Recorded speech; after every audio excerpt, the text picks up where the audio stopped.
How to fix horizontal or vertical green line on laptop screen. So if you want to fix the horizontal or vertical green line on your laptop screen on your Windows 11, then there are a few solutions. So the first solution that you should always take in consideration is to try an external monitor. If you have one available, basically with this method, you can check if the problem is actually with the laptop screen.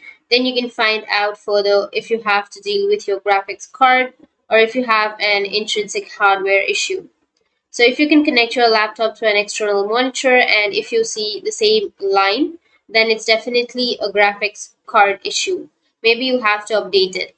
And that's the next solution, which is updating your graphics card drive.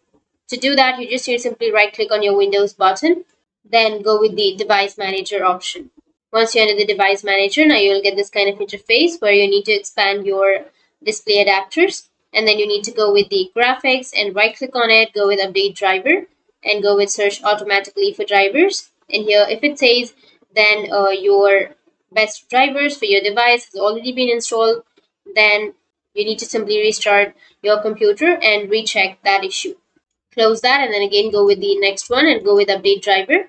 And you can also go with browse my computer for drivers, and then let me pick from a list of available drivers and then choose the driver and go with next, and it will install the drivers.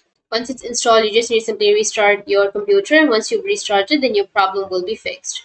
So that's it. That's how you can fix your horizontal or vertical green line on your laptop screen. And if you have any questions, feel free to comment below. Thanks for watching.